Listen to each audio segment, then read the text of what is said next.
This morning that we will be focusing on inclusive education. We know that there are so many families out there who, among them, we have children with disabilities, and there has been a lot of challenges that are facing this particular population in the society, one of them being lack of access to education. And we know education is power. Education is actually a problem solver for many challenges that we are facing in this day and age. And once you deny anybody, whether they have disability or they do not have disability, a chance to get education, then you deny them a chance at life. So how can we have this conversation at a broader perspective, even as we talk about education being a fundamental constitutional right, making sure that each and every person in the society, each and every child has access to education. We will be talking about that from all dynamics, including the stakeholders who are working with the children with disabilities, and including even the government, and talking about its role in this whole conversation, talking about inclusive education, moving away from secluding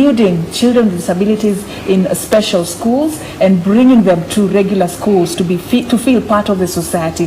That is what we are talking about. We'll talk about the importance and the why and the how in this particular conversation. As Afina_Aching is my Twitter handle, at KBC Television, and the hashtag is Good Morning Kenya. I'll be doing this with a panel of 3.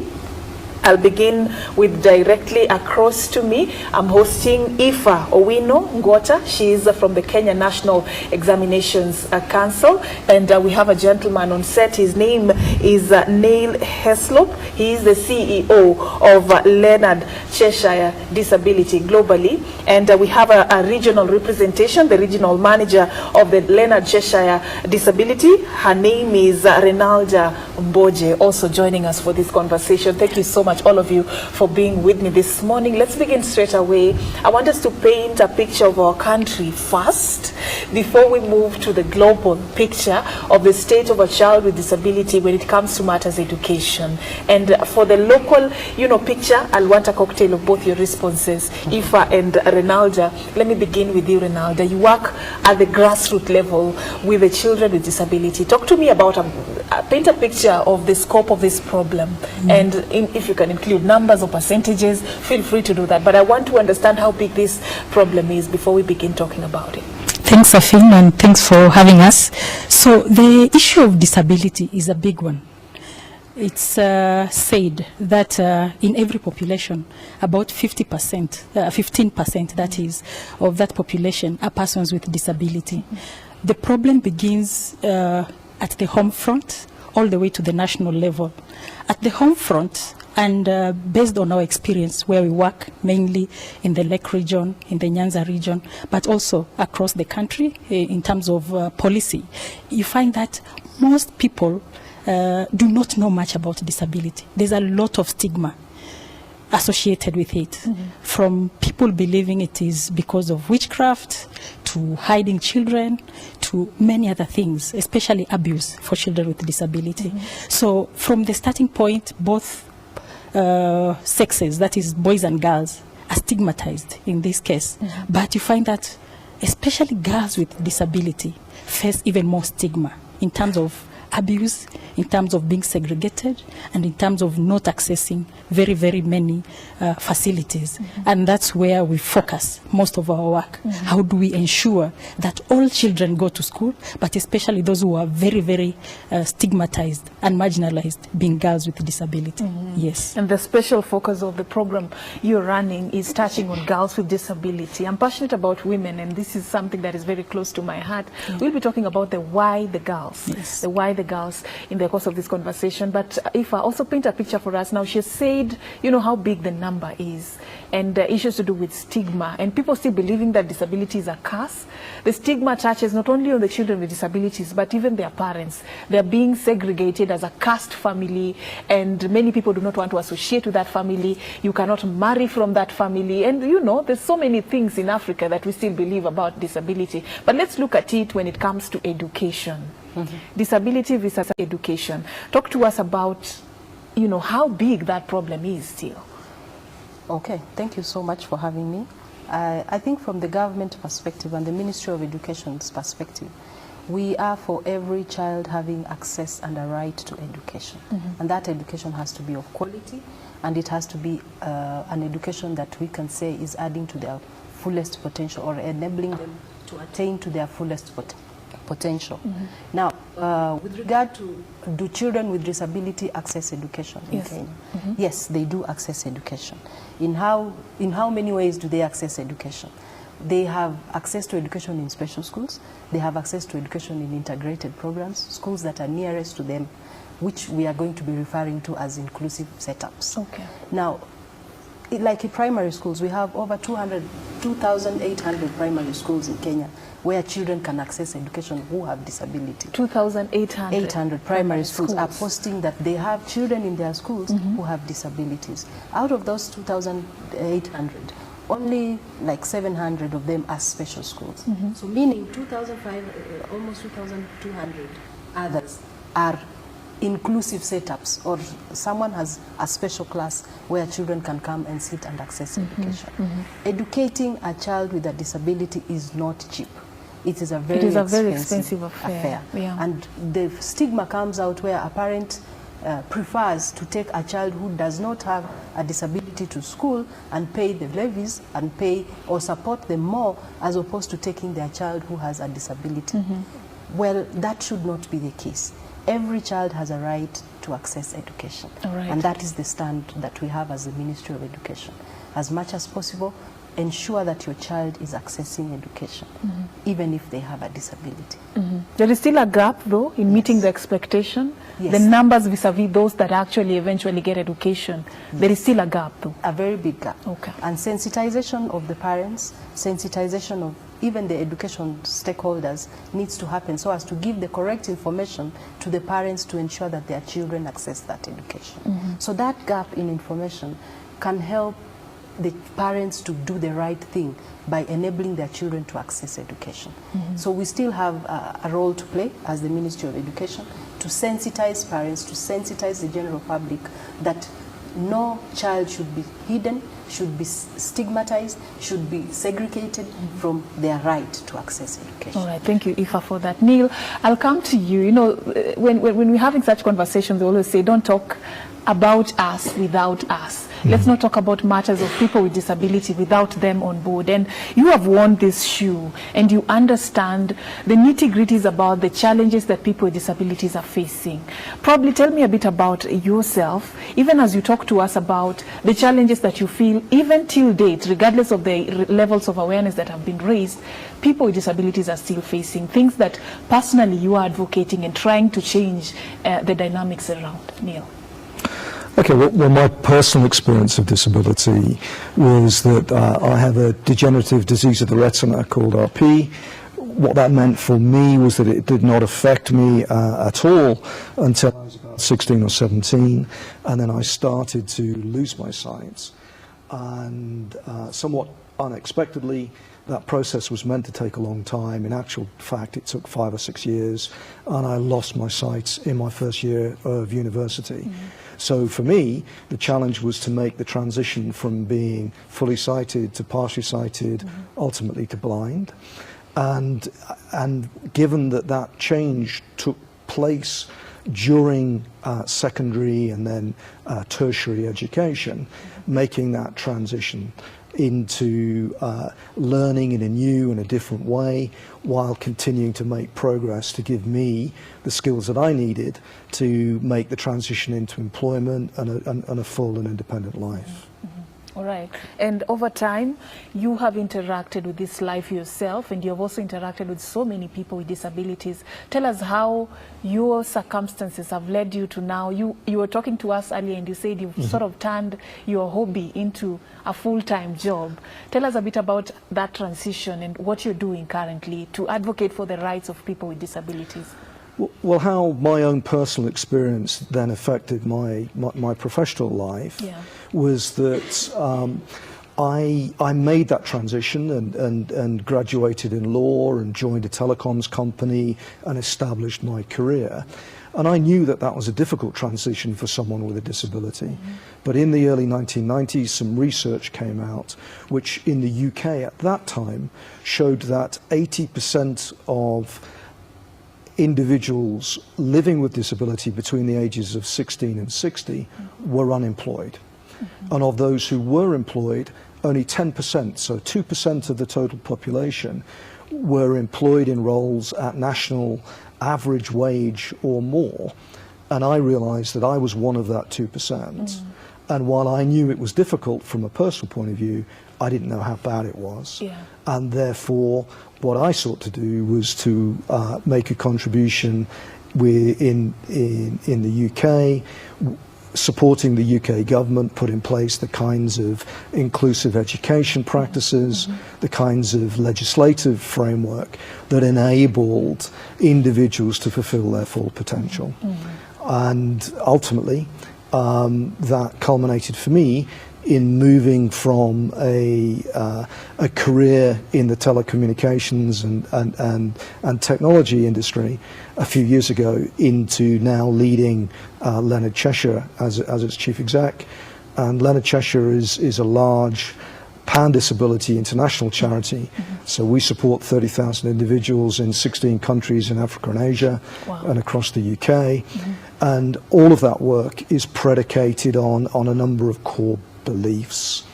And those beliefs are that individuals should have the opportunities to live, learn and work independently, whatever their ability. And hence our work is about breaking down societal barriers. We want to play a part in building a fairer and more inclusive society, but we also want to play a part in supporting individuals in order that we improve life choices of people living with disability. Wow, some good work there you're doing. And among the countries that are part of that list in Africa is Kenya. Yes. There's a lot that's happening. Ronaldo, probably tell us a bit about, the situation on the ground.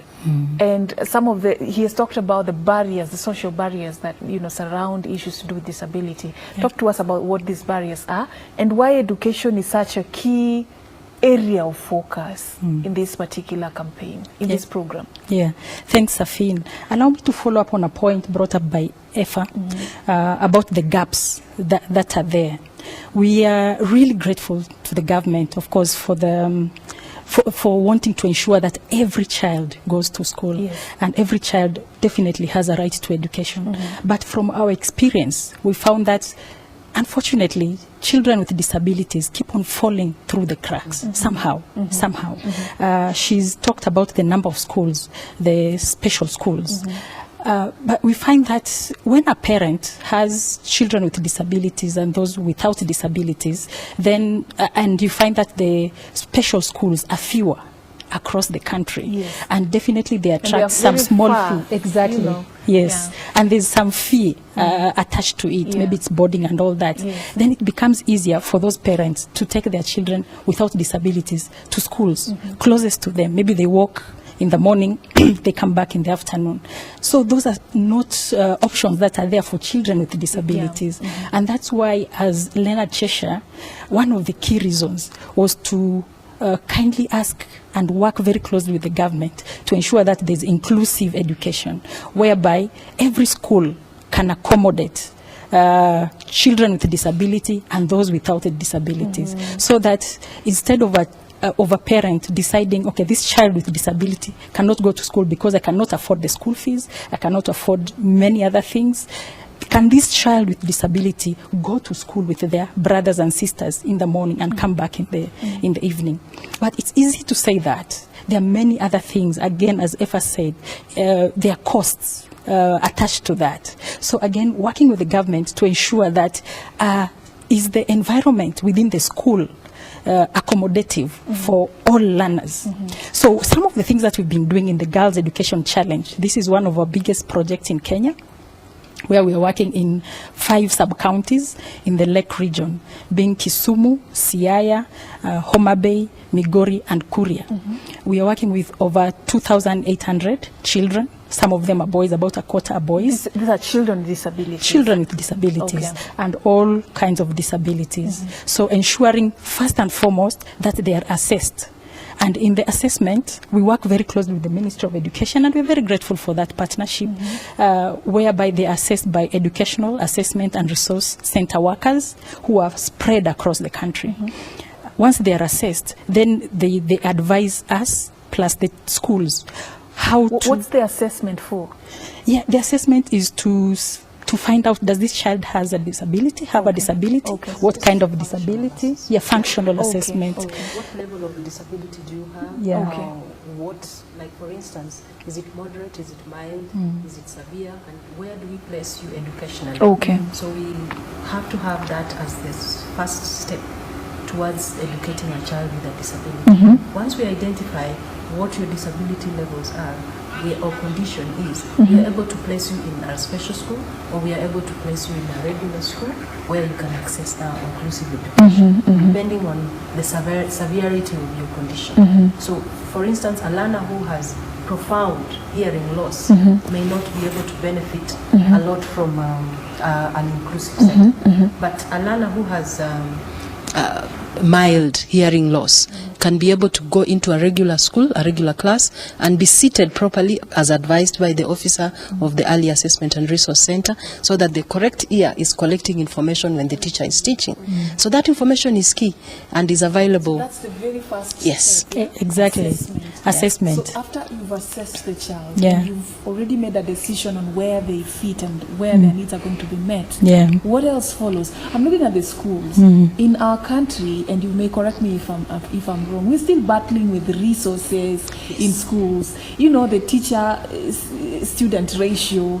We're still battling with the availability of learning materials and all that.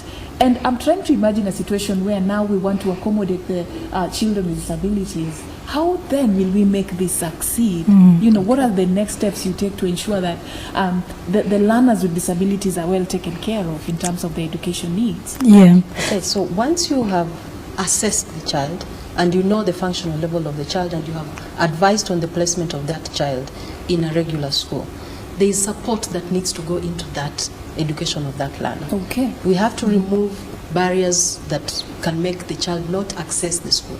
They could be mobility barriers, things that would make the child who is using a wheelchair not be able to access a class, would involve you building a ramp so that the child accesses the class. Other needs are to do with the teacher and the preparedness of the teacher to be able to handle that learner in the classroom. Someone like our friend Neil might be a Braille user. He might be, I'm saying might because I'm not so sure. He might be using Braille. There's need for that learner to have a Braille machine that they can use in class so as to be able to access the curriculum content that is coming across. And the teacher needs to have the methodology with which to teach this learner who has a visual impairment so as to be able to benefit in that classroom setup. So most of these resources are available in special schools, and that's why we are overburdening the special schools, because of the resources being available in these special schools. In the inclusive setups, we need to up the game and make sure that the resources that are there are able to cater for the needs of these learners in that setup. The whole classroom is sensitized that so-and-so has a special need, and this is the way we can support so-and-so to be able to catch up with the curriculum content that we are accessing. Okay, Eva. Neil, has this been tried? If you look at the globe on a global perspective, has this concept worked? Probably what lessons can we borrow? Has it worked, elsewhere? As opposed to what is happening? Yeah, there's no question that the move to inclusive education has been a major trend right around the world, because it brings all sorts of benefits from a social integration point of view, from a development of culture, from an awareness, from the breaking down of stigma in all sorts of ways. Yes, it brings additional challenges in a mainstream education environment in the way that we've just heard, but equally, in many geographies around the world, those very practical difficulties have been overcome. And what you've seen around the world is the progressive movement to an inclusive education philosophy that continues to be complemented and supported by special schools in a particular context that is relevant to that geography. Very often the conversation becomes, is it either or? We don't believe it is change to be part of the mix. So it doesn't mean that we are doing away with the special schools, because that is also another point of concern. Does this shift mean? Yeah. So the shift doesn't necessarily mean we are doing away with the special schools. It's definitely not all or nothing. I mean, Okay. there are real changes. So if I think about my country, for example, in the UK, we had the beginnings of a shift towards inclusive education following a major government commission in the early 1980s. In practical terms, it made very little difference for the first few years. But as the government made investment decisions in new schools, in teacher training, it slowly evolved such that over the 90s and into the 2000s, a higher proportion of learners with disabilities found themselves successfully moving through an inclusive education environment. Okay. Rinalda, before I come to you, Ifa, talk to us about the uptake. You know, you've talked to us about the regions you're working with, but then talk to us about the uptake of this inclusive education program. How many schools have already been integrated, and you know, what's the response like on the ground? How are people reacting to this? Yes. You know. Yeah. So before I respond to that, allow me to share some of the specific things that we do or we've been doing in the project Yes. that have really informed our practice and something that we'd really love to share. So apart from, of course, ensuring that the child is enrolled, we do all it takes to ensure that this child stays in school. There's a lot. Okay. I mean, Wow. you can assess them, put them in the class and all that, but then they still get It's out. another thing for them to stay in Exactly. class. It's totally a different thing. So one of the things that we do is also work with the families. You know, we formed groups, what we call parent support groups. And with those, we work in 50 schools, 50 primary schools and 25 secondary schools, as well as about 10 vocational training institutions. Okay. So what happens is that for every school, there's a parent support group. These parent support groups, what we do with them is ensure that they have an activity that will ensure that this child stays in school, whether it's buying uniform, buying books, buying medicine, such things. So income generation activities. And of course, we work with other partners like the Social Impact Institute, which trains these groups, ensuring that they access Uwezo Fund, and again, we're very grateful to the government for that. We also work with the National Council for Persons with Disability to ensure that they access the Social Protection Fund. Okay. They're about 2,000 transfer per month, you know, to ensure that there is also support at home. The other thing that we do is sensitize the whole school, all the children. Even those without disability. What is disability all about? Wow, that's important. Yeah, it's very important because they can go to school, and if the other children don't understand, then they can still ridicule them, you know, and they'll still drop out of school. And reject them or seclude them. Exactly. Yeah. So we form what we call child-to-child class, made up of children with disability and those without disabilities. And through those groups, they meet every week with our staff to discuss what disability is all about, what their rights are, not just among themselves, but also to the school, to the parents, you know, what duties they can do. So they integrate and support one another. So you find that even if a child has a wheelchair, those without disabilities Can help easily them support, move around. move around Wow, and such things. wow. The other thing that we do, and Efa mentioned part of that, is infrastructure development and change. One of the things we've discovered is that, especially when girls get to the puberty age, they are very conscious about cleanliness. So if, for example, they are in their menses and they go to the toilet and it's messy, then they can easily drop out of school. Yes, or yes. miss out of school those days. Yes. So we've had to construct some washrooms in some schools to ensure that they are clean, so these girls can access, and also ramps, as she mentioned, for those with wheelchairs. We've had to put translucent sheets because some don't have total disability, maybe just low vision, but they need more light. More light, yeah, Yes, to be able to see. Okay. Yeah. So it goes a long way, and it's all round, yeah? There's one aspect I want us to also look at, and maybe talk to me about the syllabus and the nature in which it is curtailed to make sure that it caters for both learners with disabilities and without disabilities in the same setup. Because we understand what happens in special schools. They have their own way of how they've come up with their own syllabus and their own way of delivering content to learners with disabilities. Now, if you're to bring these two people together in one classroom, one teacher, how is that, working? How do you go about that to make sure that they both are catered for? Okay. Ideally, there are cases of children with disabilities whom I mentioned are either mild and moderate that can be seated in regular classroom and benefit from the curriculum content that is of the same standard as the regular learners. Yes. Now, for such learners, you only need to change the strategies of teaching or the pedagogy, the way in which the teacher delivers the curriculum content. Yes. Maybe if it's someone who is hearing impaired, you may have to sign or indicate by showing so that the child follows whatever it is that you're saying, not assuming that they will just follow automatically. Those are a few strategies that you specifically teach so that that teacher is equipped to be able to deliver the regular curriculum content to this learner that has a disability in the same classroom. And a lot of peer support. If I am deaf or mildly deaf and you sit me next to an average and above average learner, I'm able to move as fast as possible. I might not be above average, but when he turns the page, I know we have turned the page and we are dealing with this and doing this. So those are strategies. You teach the teacher. What about critics who may think it is going to be the other way around, that learning is sort of going to be slow-paced because you're trying now to meet the needs of the learners with disabilities. You know, we always have that debate. Yeah? We always have that debate. Because now you have to explain and show signs. Yes. Yeah. What do you think about that? Let me tell you, a social system is only as good as how you take care of the less fortunate amongst you. Okay. So if you are too fast that you do not want to consider even him that is struggling to make it to where you are, it means there's a social value that you don't have. Okay. And that needs to be instilled in you as a person. But as to whether learners with disability can draw a classroom behind, it is true they can. And that is why they have an individualized education program. We call it IEP, so that the teacher is sensitized.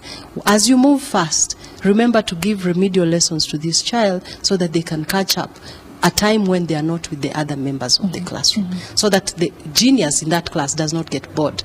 Because they could get But I think the point I would add to that, I mean, the challenge for teachers with a mixed ability, able-bodied class is very analogous to that. Yes. It is one of the core skills of an effective teacher, creating an environment for all of the learners in that environment to learn and to move at their own pace. Yes, it's true that there are very specific additional complications in that process for learners with disabilities, but the core skill is the same. Okay. So we need to train teachers on how to be able to be responsive in inclusive setups. That's something we need to enhance as we train our teachers that are going out there. At the same time, we need to make sure that the resources are in that school, as we have talked about. Okay. So in preparing this teacher, does it mean that going forward, people who are pursuing probably a career in education will have to have both crafts? You have to be able to, cater for learners with disabilities and learners without disability. Because what we have now, you can go for a course in special education, separate. Yes. And you can go for a course in education, just the regular education, separate. So does it mean going forward we'll have to, yes, pursue I both? think the teacher preparedness has to enhance the component where we are including how to take care of a learner with a disability in a normal or regular classroom. Then we shall have enhanced the uptake of inclusive education. With just a section of the teachers being prepared for special needs education only does not help spread the amount of teachers' knowledge across the whole country, so that you can say the uptake of inclusive education has taken off. Okay. The teacher preparedness is very key. And there is adapted curricula that is there actually, the way you have mentioned earlier. There are those who, even if I was to stand here and teach you certain words and you've never heard them, you'll never pronounce them. For such, the curriculum is adapted so that they can be able to do that which they can be able to do. And we acknowledge the potential they have according to the disability that they have. Okay. And for such, we still cater for them in special schools. Okay. I want to say something about teacher training. Yes. From the project that we are running, the Girls Education Challenge, we have a component of teacher training. And I must give credit to all the teachers. Most of the times when we encounter them for the first time, they say, we want to teach children with disability, but we don't have the knowledge, The the skills, know-how, yeah. the skills, you know. Perhaps when I was in college, I was not trained. Yeah. So even though I want, what do I do? So that's why we came up with a small component, working together with Maseno University to come up with a module to train the teachers. And after the training, you find that there has been a lot of acceptance. You know, the teachers now know what to do, where to place the children, as Eva was explaining. There's Maybe somebody- willingness, yeah? There's a lot of willingness Okay. and that acceptance. And we are really happy that with this new policy, I think teacher training will include a component of Special education. needs. Yes, That's as important. Part of, as part of the training. I'm really looking at my time and it's racing with me. Okay. It's really racing with me. I'm out of time. Probably I'll give you a chance to give us your final remarks, your thoughts on why this is important, why inclusive education is important, and why is it majorly important for a child with disability to access education. Probably as we bring this to a close, I'll start with you, Rinalda, then I'll go to Ifa, then I'll come finally to Neo. Okay. Yeah, thank you. So from what we've seen in the field, I must say thanks first and foremost to the sponsors, that's the UK8 through the Department for International Development. I mean, when you go to the field and see the life changes that these girls have undergone, it's incredible. From somebody who had no really vision, you know, just staying at home, a girl maybe of 14 years old, has never been to school. And the minute they're in school, they start talking of, when I grow up, I want to become you know. That really is very satisfactory. And one can do that forever. About inclusive education, we are on the right track as a country. And also many congratulations to the government for passing that policy, because it opens doors for everybody. Every child can now access education. And I would say for other people, my fellow citizens, let's embrace it. Definitely there will be challenges, but it's the way to go, especially in terms of eradicating poverty. Okay, in the for country. 20 years, this has been happening in our country. Yes. Yes. Some of the students who passed through your hands are now adults. Any success stories that you can share with us? Maybe, you know, we like success stories. Yes. Any success stories? Many success stories. Tell us a bit about somebody somewhere who, you know, is now doing something. Yeah. They say disability is not an ability. Yes, Any yes. success stories you'd like to share with us? Yes, even before the Girls Education Challenge, we had other projects and other programs. Yes. I'd like to talk especially about the young voices. From that, we have Honorable Maura. Yes. He passed through Wow, that. okay. And the project was about how young persons with disabilities can actually advocate for issues and all that. And I think he's one of the key advocates of disability issues in the country. We are Okay. so proud of him. The other success story I can talk about is Commissioner Washington, who is part of the Kenya National Commission for Human Rights. Yeah, he was also part of our project, and many others working in many other fields who have been part of the success stories, and many other young people who are coming up in different organizations. How many girls are you working with currently? Yes, currently we're working with about 2,100 girls and about 700 boys in this project.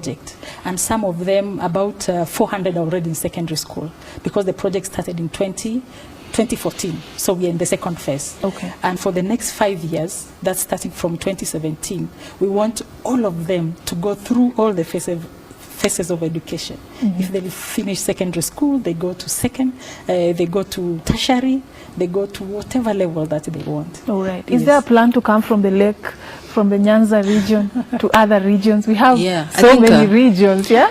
Like, I is think there a it's, plan in the future? For us to effectively roll out the inclusive education across the country, Yes. we have to learn from the best practices that our partners like Leonard Cheshire have managed to make work. Yes. They will have to help us to know what is it that is working best, to say that you have included fully a learner in a setup that is inclusive. So we are hoping that out of their experiences, out of their work, out of their project, we are able to harness the good things, the best practices, and we roll it out to the rest of the country so as to enable others to not to Stage of those who continue with education. Okay. The other thing is working with the private sector. We're talking of KEPSA. You know, we've had talks with them, and they say we would like to employ part persons with disability, but we don't know where they are. You know, how do we Where are assess they, them? Where are you know? they? And how do they even So one of the things, Sophie, Yeah. you know, we at Leonard Cheshires, you know, we talk about live, learn and work. Our focus here in this conversation is about the learning environment. We as an organisation have an equal focus about the work environment in different places. So, for example, in the UK government have made a commitment to support a million more people with disabilities into the world of work over 10 years. And they are breaking down the barriers to that taking place. Not just because it's their right and it's good socially and morally, which of course it is, but they're doing that because of the economic case, the business case that comes from individuals having the choice and independence to live their lives to their full potential, ultimately makes them contributive to economic development, Yeah, to the society. and it drives down social protection costs. Because a life with disability is an expensive affair, Correct. and you have to expand their financial muscle. If in any case you want them to be on their own and to be independent, then you have to give them opportunities to earn a living and fend for themselves. Exactly Yeah, right. and one way of doing that is giving them employment opportunities and even offer, you know, capital base for them to start businesses for them that are interested in that, you know, side That's a of big. life. That's yeah? a big part of our Yeah, work across yeah. India and other places. Rifa? I think a certificate is the first step towards the job market, Especially in Kenya. especially in Kenya. And that is why we, as the Ministry of Education, we want to do the best that we can to create a level playground in the education of learners with disability. If everything is the same and are able to be accessed by everyone in a way that is accommodative enough for persons with disability, we will have raised the way in which they get certified for the job market, so that you don't have to come into an interview and we are pushing the affirmative button, which is okay for now, since we still have lagging behind. Persons with disability are still lagging behind in some manner. But I would like to see a situation whereby I'm coming to that interview panel on the same strength as you, Yes. because you made the level ground even when I was in for- school. Yes. Therefore, I do have the papers that you have, not because I was disadvantaged at any point. I have the same card that I can bring onto the You're table. competitive. Yes. And that is exactly what I'm talking about, because the law is there and there is the provision of, you know, every employer has to have space for persons with disabilities. But we Yes. can solve that problem if we make the playing ground, you know, even. level Yes. and make them equally competitive Yes. in these opportunities, so that that other percentage is just a bonus, Yes. but then again they are given chances. There is something that you mentioned earlier that also caught my attention, something to do with empowering the family, because the will is there to take these children to school. Every other person wants what's best for their children. But then again, the challenge comes when you have to make a decision as a normal parent. Maybe you're not earning as much, yeah? You have to make a decision on who to prioritize when it comes to access to education. And you said that many of them are biased towards a child without disability because it is cheaper, it is easier, it is more convenient. But the child with disability is always, most of the time, put at the back seat. So what is it that, you know, you recommend or you propose in terms of even empowering the parents, you know, financially speaking, to be able to afford taking the children with disabilities to school? Yes. Imelda. Let me share a story. Again, we are talking of media being bashed, but we are happy that you are having us and we are having this very positive conversation. Yes. There's a time when a certain lady was, the story went out that she used to lock her child and, you know, tie him, it was a boy, somewhere, as everybody else went out. And when we got to speak with her, she actually told me, you know, any rational parent would not want to do that to their child. They do it out of love. Yeah, any rational parent. But I have no alternative. I have to go look for a job. My job is to look for day-to-day jobs, washing clothes, you know, maybe washing people's, you know, being a house help for a day, and then come with food at the end of the day. I have nobody else at home. What do you expect me to do? I can't take this child to a special school because I don't have the money. The money. So what am I supposed to do? You know, so that's the starting point. You find that most of the parents we work with are extremely poor. very, very poor. So how do we then intervene in that poverty, at that poverty level? So what we do, as I said before, we have these 50 parent support groups, at least 50. And what we do with them is in their own setting, we ask them, first and foremost, they have to be registered with the government. You know, they have to be registered as CBOs, Okay. community-based organizations. Okay. And then after that, take them through the paces of training. How do you start a business? What are the group dynamics? Okay. What opportunities are there? The value chain within that community. Because some, you find that the opportunities maybe to rear local chicken, but after rearing local chicken, is there a market for them? You know? Yeah. And that's where we work with partners who are experts in coming up with value chains, so that once they come up with goods, then they can be able to be sold. All right. Okay. Another thing is like making soap. If they are to make soap, who will buy it? So the local ideas, the local projects, Exactly. the small things that they Very, can very do in their small own things. way Yeah. to at least earn a coin Yes. and make life bearable for them. Can I just... I'm really squeezed for time Yeah, no. right now. Yeah, I'm really squeezed for time. Yeah. 30 seconds for Aoife and Neil. Just 30 seconds for your final words. I'm Neil, really you go squeezed for first. time. Yeah. Okay, I just wanted to build on what Ronaldo just said. Yeah, there are those kind of interventions from a low-tech point of view, but also what this can feel like a huge and challenging problem, which of course it is, but there are solutions there. Technology brings with it huge opportunities. Kenya, 33% of its GDP is transacted on M-Pesa. You have the way that you live, there are opportunities for government to target interventions with, as well as some of the low-tech interventions with some of the emerging technologies, the costs of which are falling dramatically and becoming affordable, such that it is possible to give disabled youngsters in a mainstream education All right.